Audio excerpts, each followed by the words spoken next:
Hi there. I'm sitting here looking at my bookshelves, and I just kind of felt like talking about some of my favorite foreign graphic novels and comic books that I've read over the last maybe year or so. Um, right here is a lot of my manga collection. I'm not going to be talking about any manga in this video. I'm talking more about European graphic novels and comic books, a lot of stuff when they were kind of at a peak, in the 70s, the 80s, the 90s. I don't have an extensive collection of these things so far because I've only really gotten into that side of the market in the last maybe year and a half. But anyway, I just want to talk about some of my favorite ones. Some are going to be more of the popular ones that a lot of English readers who go beyond superhero comic books and the big two will probably already know about. But let's start with this one. So, Toppy, the collected Toppy. Got the first two volumes on this. You can see very interesting artwork. It is in black and white. But very interesting.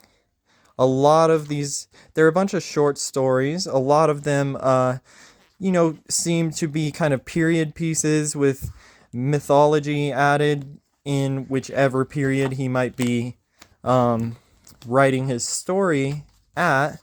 And I'm looking for the kind of, here we go, about the author.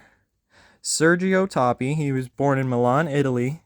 So yeah, an Italian self-taught comic book author and creator and artist. And let's just go back in here a little bit and give you guys a couple shots.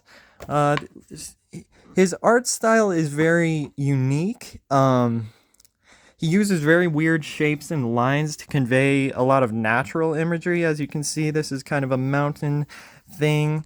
I do think it's very good, but it can almost be a little bit messy on some pages. Something like this. There's a lot of different lines and different ways of doing the lines and width and strength of the lines, but it ends up looking very detailed, and you do know what you're looking at. Sometimes you might have to look pretty close, but like I said, it's got very good, very unique. This is totally looks like a person, but unique. It's not a generic kind of character design at all. Same with this, cool stuff. Like I said, a lot of these stories take place in kind of a period piece. This right here reminds me of The Witch by Robert Eggers, although I don't think I actually didn't. I read this a little while ago, so I'm not. They're a bunch of short stories, like I said, so I'm not too exactly familiar with what's going on in this story. But anyway, here we go. There's this weird, I think it's like a talking mountain with a face. And like I said, but what a beautiful drawing, this goat. And then it gets a little bit of surreal at the bottom with just a blank panel. The goat's going into it, fading out. And then there's a man who's clearly, there's a big size differential there, and he's holding on to the beard. Just kind of surreal. I think that gives a kind of good, just very basic idea of what you might look for if you want to read some of his stuff. Now in English, I believe this is probably the easiest way to get a hold of any of his stories. I'm not too sure if he's done more long form stuff, but like I said, I have volume 1 and then I have volume 2, and I haven't finished volume 2 yet. It's a bit dirty. But yeah, I bought this used on Amazon. I know a lot of people might have qualms about buying books used and whatnot, but this was I don't know, with shipping, $11 or something, and it's a nice hard cover, bound book.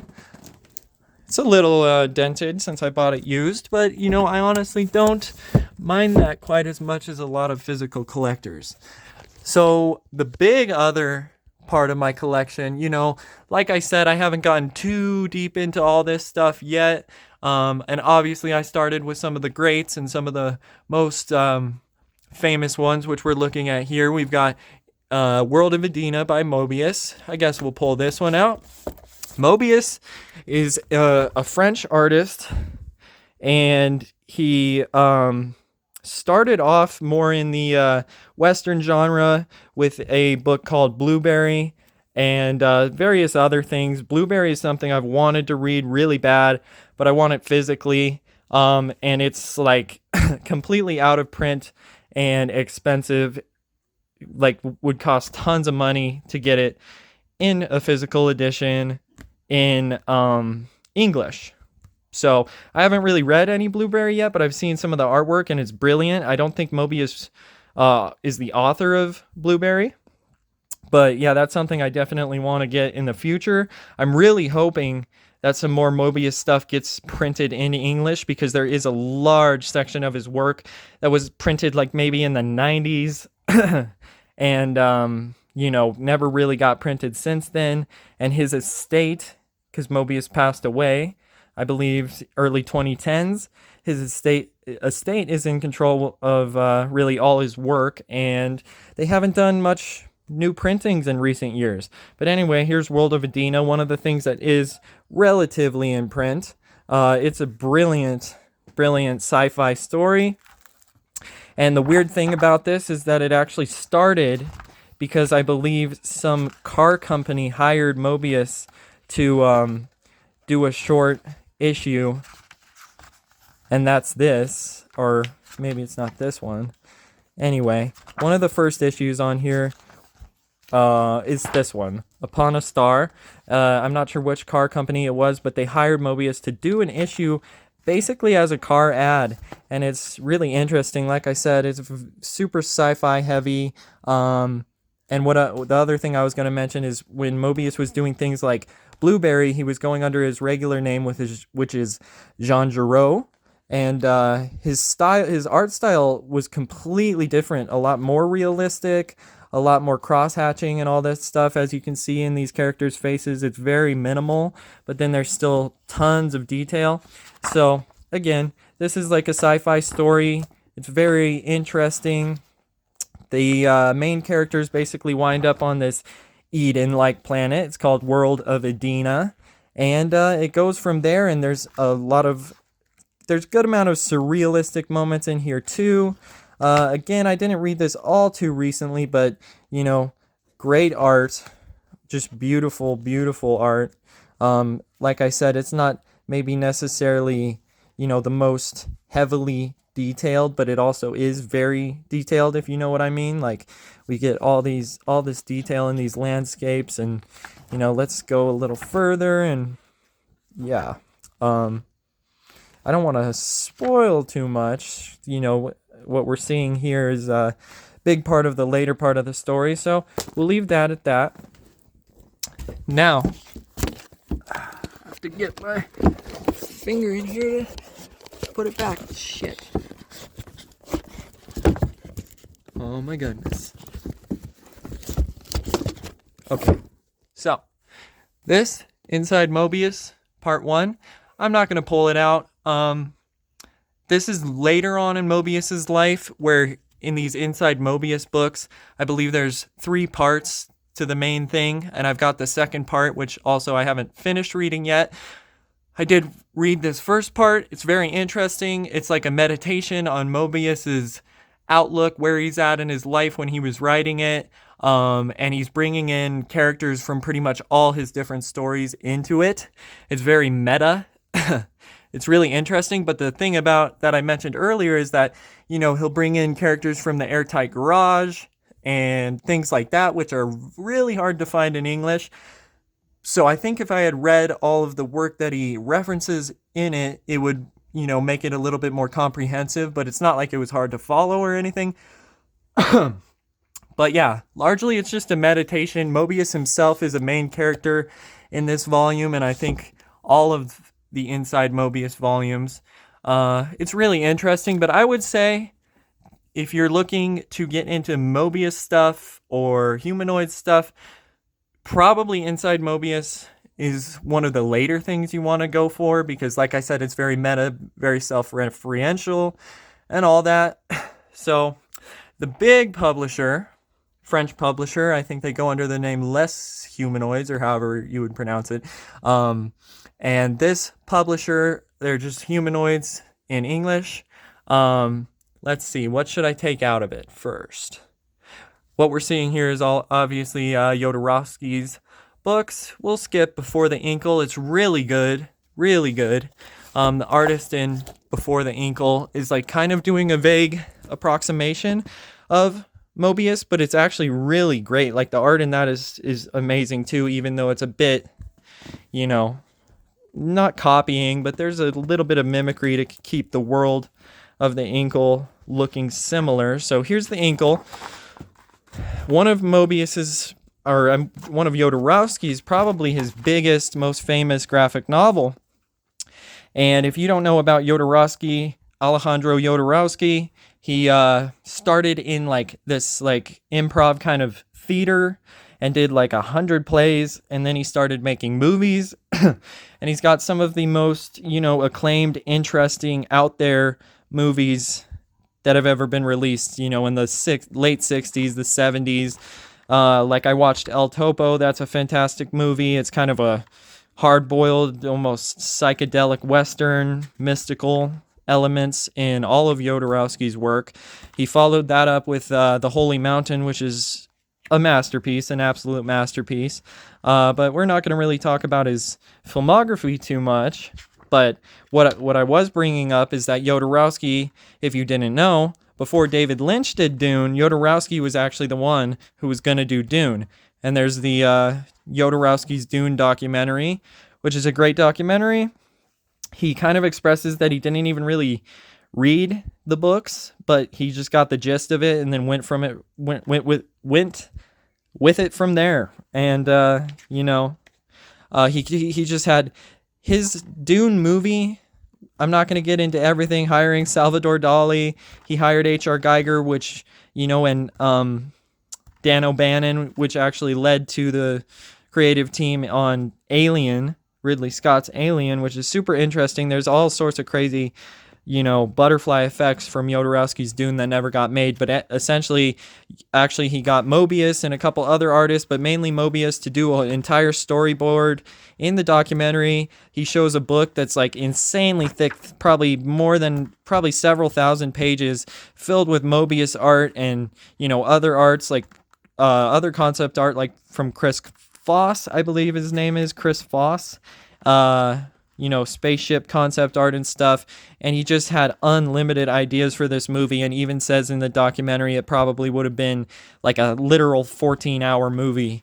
And there's just crazy stuff, crazy backstory to the movie. But anyway, after that movie was failed, it wasn't able to get made because it would have been the most expensive movie of all time if it had been.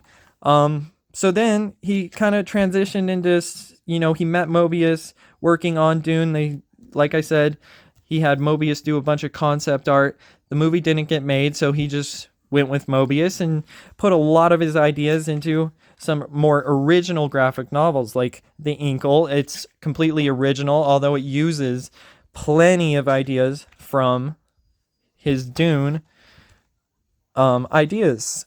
And basically, John DeFool, he's the main character. The Inkle, it's like this very powerful, kind of MacGuffin, really. And again, Mobius art, some amazing Mobius art, all sorts of crazy things. I don't know what else too much to say about this, but like we see here, there's different factions going on. Like there's a president, and then these are the techno priests, and they're just like a religion of people who worship technology. And you can see they have a much more dark, kind of vibe. And there's really not, apart from the main characters who don't align with any individual one of the kind of houses, it's vaguely Game of Thrones in that sense, that there's like different houses. There's the techno popes, there's the president. Trying to think that there's like the I forget what they're called directly, but there's like the people that live in the underground, all these things. And yeah, I mean, it is a fantastic And Jodorowsky is not afraid to get political in any way, shape, or form. And if you actually read some of these books, there's so much prescience, especially in Before the Inkle. That was the most recent one in terms of Inkle stuff that I read before the Inkle. And there is just some insanely prescient, panels and pages and moments and dialogue in it. Here's the Meta Baron, another kind of house in this universe, and he's just kind of like a good guy in this book, like a kind of an anti-hero vibe kind of thing. But anyway, yeah, it's like a universe wide scale story, and just crazy sci-fi. You see crazy things like this, which is just, again, very surreal. Things will get surreal, and these big crazy ideas that really can't, it would just be hundreds of millions of dollars to actually put a lot of these ideas into an actual movie. Director Taika Waititi, apparently he's doing an Inkle movie. I'm interested to see how that movie works out, if it ever even gets made. We'll put the Inkle down for now. It is a fantastic story. Like I said, it's probably Jodorowsky's most famous comic. And then after that, we have the Meta Barons, which is in the same universe. But this book, the Meta Barons, the Meta Baron in the Inkle, I think that's this one. He's no name. He doesn't have a name. But this book, it shows the entire lineage of the Meta Barons from the first Meta Baron to the current one. And, the present in this story is way far in the future compared to where the Inkle was, I believe. Sorry. I wanted to say Juan Jimenez. He's the artist on this one, and he's very much more in that photorealistic, this, a lot of these artists and, Jodorowsky, Mobius, Juan Jimenez, these guys, they came out of similar, like the Metal Hurlant era, aka Heavy Metal magazine in America. And you can see, this is kind of, that just highly detailed art style, super sci-fi. It's amazing. Like I said, this book just completely shows the entire history and lineage of Meta Baron to Meta Baron, and every time there's a new Meta Baron, they have to have some part of their body completely replaced with a piece of technology. Like this Meta Baron, they take his ear out and they put that thing in there. And they're basically the most powerful people in the history, or in the universe, period. Like, they all have insane powers and all sorts of stuff. This is like something, when I was reading this, it was like total like Greek tragedy, like, Freudian things, like, and like I said, like total, Greek tragedy, where like fathers are killing, sons are killing their fathers. If you're going to be the next Meta Baron, you basically have to fight your father to the death. And then one of the Meta Barons is kind of androgynous and non-binary. And, this was made in, I want to say, sometime in the 80s, maybe. I'm not exactly sure, but that's all to say that I think it's a freaking fantastic book. I don't know. It's hard to say. I think I might actually prefer this Meta Barons over the Inkle book. Just the Inkle. But, again, they're in the same universe, but the vibe of this one, I don't want to say I like the art even more than Mobius, because Mobius is just fantastic, genius. But so is Juan Jimenez. And these two robots are kind of the main characters of the book. The one robot is telling the other one basically the entire lineage, and that's kind of how the narrative moves along, because we keep cutting back to these guys in the present, and they're waiting for the current Meta Baron who's disappeared. And then so they spend their long days, years and years and years, just telling the story of the entire lineage. And then it gets, certain things get revealed. There's even some kind of twists going on. But yeah, like I said, total Greek tragedy where, every member of the family, you have a child, the Metabaron has a child, and then they train this child and put them through excruciating torture to build their character up, to build their, you know, their bravery up, those sorts of things. And then, like I said, they'll get an entire body part replaced with kind of biomechanical things, robotic things, and then the Metabaron to be typically has to kill their forefather. So yeah, it's just a really amazing book, amazing art. I don't know what else really to say about it. Let's put that one away, and I'm only gonna cover